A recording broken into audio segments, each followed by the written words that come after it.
I wasn't particularly planning to speak here. I heard you had a number of people coming here to run for higher office. But it's always good to be here. It's wonderful to see such a big crowd of people early on a Saturday morning engaging in our democracy and thinking really hard about what our city's future should look like.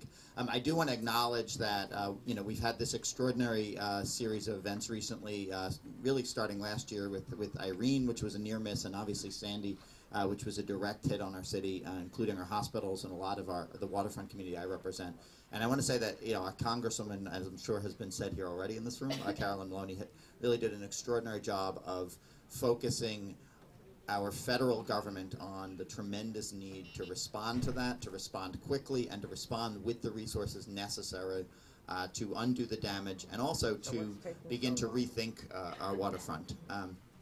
We have a couple things coming forward on the issue of the waterfront. One is some of us have been working very hard on something we call the Blueway plan, which reviews the river both in terms of resilience to storms, which if you think the lower end of Manhattan resilience is not a big concern for you, the reason our power went out in much of Manhattan and shut down our jobs and our schools and everything else in about half of Manhattan is because of a single power plant on 14th Street that wasn't adequately protected from the storm.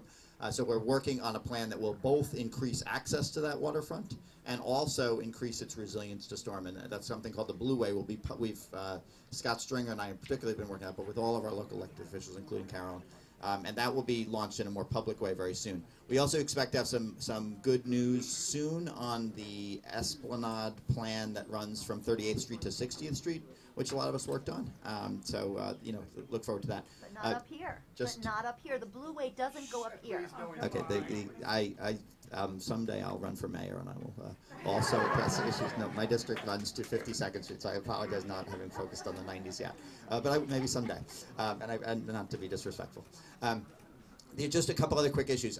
We did a tremendously successful effort to pass very early in this legislative session a new bill on gun violence. It gives New York City the strongest, New York State rather, the strongest gun laws in America.